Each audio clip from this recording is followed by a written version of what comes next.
Hello chess friends and welcome to Jozarov chess channel and welcome to a special game that I prepared for you today. Yesterday I had really one of my best moments in my chess life for sure. Yesterday I had a big opportunity to play against the top GM and one of the greatest players of our time.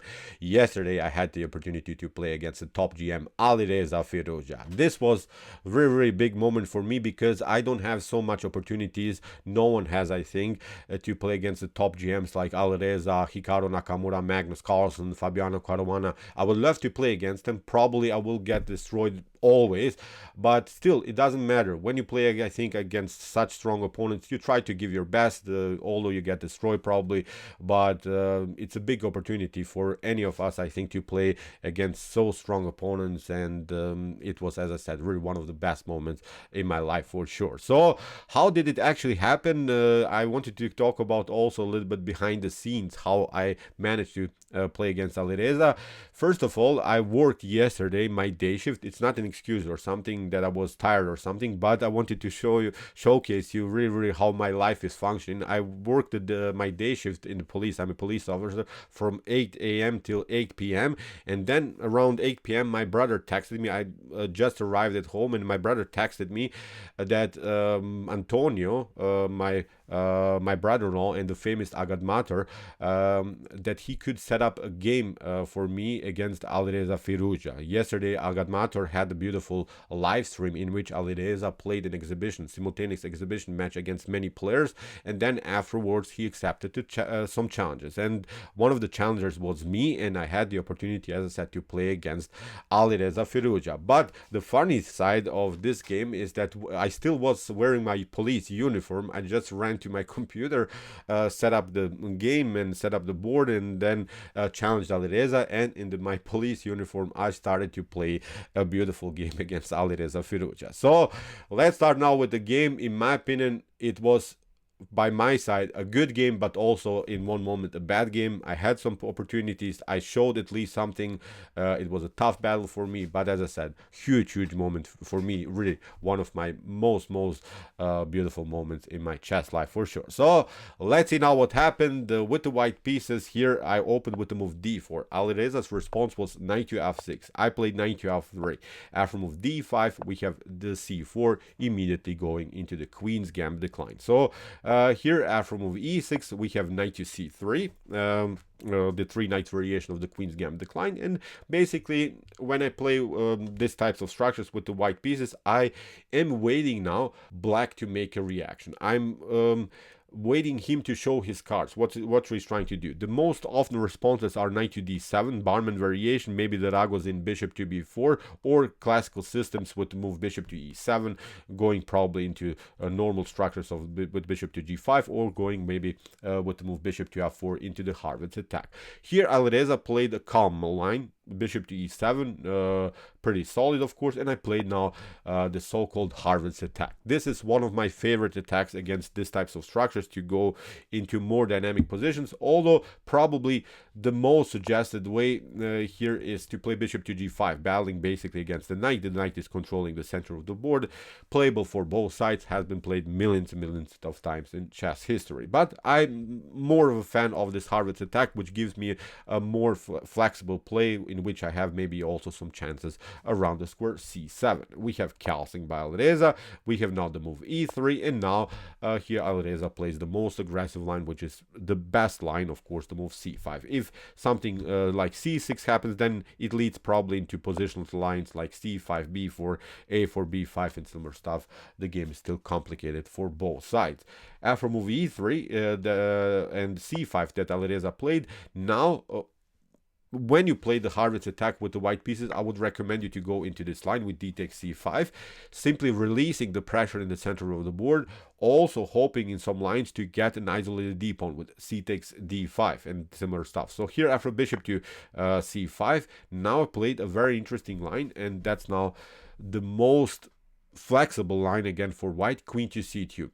If you are maybe interested into this lines of the Harrwitz attack, you can also check out my studies about the Harrwitz attack from white and from black's perspective. Here's the link of the playlist. Please check it out. Maybe you can have a great preparation in this types of position and these types of structures. Here from move queen to c2, what I'm trying to do is to delay the bishop's move. I don't want to play with my bishop. In any case, we're waiting with the bishop. I don't want to play bishop to e2. I don't want to play bishop to d3. I'm waiting basically black to take out the pawn on c4, and then I can get out with my bishop with the tempo. Because if I play bishop to e2, then I lose the tempo, then he will take d takes c4, and then it's a loss of tempo in the opening stage. Losing a tempo is almost a suicide for you against especially such strong players like ALireza Firouzja. So that's why here after queen to c2, ALireza continues with knight to c6, and now with rook to d1, I'm preventing also in some lines the aggressive methods with the move d4 here by black. So here in the continuation, ALireza plays now the most aggressive line, queen to a5 with threats of knight to e4, bishop to b4, putting more pressure against the knight on c3. Now I played again a3, must move sort of. You have to play this move, preventing also some jumps of the knight on b4. Now comes bishop to e7, and that's exactly why ALireza is a top GM. He knows, of course, opening theory. Bishop to e7 is actually the most correct way here to play the line. Bishop to e7 seems strange that you retreat with the bishop, but of course after b4 there are some tactical threats. Maybe not immediately. b4 in the beginning would be still very risky, because after knight takes b4, bishop to b4, knight to e4, you're getting destroyed here on this diagonal. But actually with bishop to e7, ALireza is preparing in some lines d takes c4, and then maybe also to hit the center with the move e5. The queen is connected suddenly to the e5 square. What should white do? Again, there are basically two concepts what you could do. You can of course play now finally the move bishop to e2, but as I said, I'm trying to delay this move bishop to e2. Then after d takes c4, I have to take it out. Then probably a6 b5 is going to happen. Maybe he can attack also here further with the move b4. So that's why I'm still delaying. After move bishop to e7, I played simply the very progressive line with knight to d2. If he wants to take, I will then take. But now, believe me or not, ALireza makes even the first tiny little inaccuracy in the opening stage, so he deviates from the main lines, because the best way here actually for black is to proceed with the move e5. What ALireza played was now d takes c4. Let's see what happens if you play e5. After e5, we simply play knight to b3, first attack against the queen robs back. Now we attack the knight on f6. He could maybe try here to move d4, but now look at this. This is still well-known theory, bishop to f6, bishop to f6.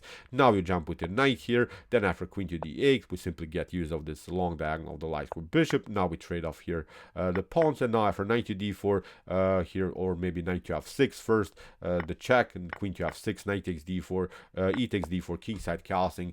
Here it's a pretty equal game. Maybe white of course slightly better because black has this isolated d pawn, but still this isolated d pawn can still be very dangerous, because black can maybe support it and then push it further. So we have here solid blockade, so nothing spectacular I think now from this point on. All of the games that I see in the database are mostly ending with a draw, so probably ALireza didn't want to go into this e5 maybe drawish lines. He wanted to play more aggressive chess, and as I said, he deviates now from the main line, plays now tiny little inaccuracy, the first inaccuracy in the game, d takes c4, which I of course used with the tempo knight to c4, hitting the queen, queen to h5, my bishop comes out now with the tempo, queen to g6, I traded off the queens, queen to g6, h takes g6, bishop to f3, and here I'm even much better. Really, look at this. I have a beautiful formation. Knight on c4 good, knight on c3 good, bishop to on f3 good, bishop on f4 good, weak square on d6. Here the evaluation is 1.4 in white's favor. Very wild stuff. So, but now I started to mess it up. Look at this. After bishop to d7, the first thing that I saw, the first thing that I calculated was now the move g4. That was my first plan. This was really my first plan. I'm not sure why I didn't play that. I'm not sure if I was tired or something. As I said, I'm not searching for excuses or something, but this was my first progressive plan. With the move g4, basically black is running out of good moves. Look at this. With the move g5, I'm trying to deflect the knight from I would, of course. This wasn't the line that I played because I'm stupid, but okay, no, who cares? Look at this. After move g5, of course, I would try to deflect now the knight from the defense of the bishop on d7. Actually, black has to continue with rook from f to d8. We attack the knight. Wherever you go, knight to d5 simply wins a pawn here. If you retreat here to e8 instead of knight to d5, then we can play even king to e2. Look at this. h4 is a good move. b4 in some lines is a good move. So many opportunities you have here. There's simply no way that black can play even this types of stuff with b5 or something, because in some lines rook to d7, bishop to c6. So I would have, I think, a perfect position here. Then king to e2 is even an opportunity. I would have the space advantage, the better activity, the rook very active. So this was the way to go. g4, as I said, and the evaluation is almost 1.4 here for in white's favor. So, but what I did is the move bishop to d6, and I'm not sure why I played that. I was, of course, attacking the weak square. I still am slightly better here. Nothing so wrong with this move. But after move here, bishop to d6 that ALireza played, then knight to d6, rook to b8. Of course, ALireza has to now protect the weak pawn on b7. Now, I came back to the first plan that I started to calculate. Now I play g4, but now g4 is not working. So stupid by me. As I said, I had even enough time on the clock. I still had 2 minutes on the clock. I played very fast. I didn't run into time problems all against ALireza Firouzja. Of course, it was a 3+0 game. When you have still 2 minutes on the clock, nothing spectacular. I think still you have much time left in order to make some kind of a progress. So as I said, now g4 is not working. Now I came back to the first plan that I started. As I said, now it's not working because here knight to e5 was played by ALireza, and it was like, you're so stupid. I was like, what the hell are you doing? From this point on, I knew that I'm going to lose the game. I knew it, because you cannot just accept that accept the fact that you're going to get out of this mess maybe against such a strong opponent like ALireza Firouzja. You cannot accept that. So I started to panic. I started, I don't know, to curse here. I was really mad, because I think I had really great opportunity with this progressive method in the beginning with the move g4. That was the first idea that I had, but unfortunately, as I said, played now the move bishop to d6. Look at this. Now I played g4, and in this moment, I knew I was going to lose. I played even now this even more stupid move. So I started to collapse. I fell apart. I didn't find any good moves anymore. Look at this. After rook to b7, knight to b7. ALireza, great tactician, one of the greatest tacticians now these days, punishes that immediately. I had to here castle, bishop to b7. I tried somehow to lock the light square diagonal, knight to e4, knight to e4, bishop to e4. I tried f4. From this point on, ALireza is playing like a machine. Look at this, knight to g4, rook to e1. I don't have good moves. This is lost. The evaluation is +6 almost in black's favor. So I tried to battle somehow, but ALireza is playing this endgames without inaccuracies, mistakes, or blunders. He simply pushed the pawn further, attacked also the weak b2 pawn. I tried to cover. Now he played finally the move a4.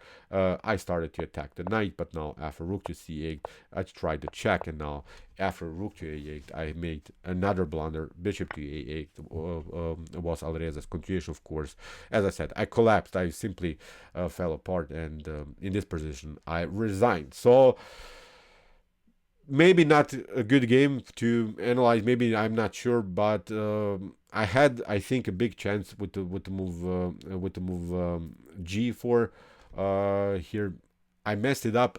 I hope you realize I saw this move because I played it afterwards, but it didn't work. I didn't calculate. I was a little bit tired, but that's no excuse. We have to say it. ALireza had also the whole match to play on the stream. He played for 2 hours, was also tired. Probably he wasn't even interested in this game. He as I watched the live stream, then afterwards he talked, of course, with Antonio on the live stream, and he didn't calculate. He didn't dive deep enough into this position. But you see, with with 10% of his strength, ALireza can destroy me very, very easily. So congratulations. This was, as I said, in my opinion, a beautiful, beautiful moment. Still, I'm going to leave this position because it was my dream position, maybe here against ALireza Firouzja. Unfortunately, I missed it. And I'm not sure why, but sometimes it happens to me that I start with the plan and then I change the plan immediately in 1 second or something. Okay. Still, I hope you enjoyed in this game. As I said, big moment for me, maybe not a big moment for ALireza, but this was really, really one of my favorite chess days in my life, for sure. So, okay, I hope that you enjoyed this game. If you want to see some other content here on my YouTube chess channel, check it out. We have some common chess games here. We have some opening analysis. We have also the top engine games with Stockfish, Alpha 0, Lila 0. They're, I think, very, very awesome. And if you like this content, don't forget to subscribe to my channel. See you soon with some more videos, and what to say, chess is the best, of course.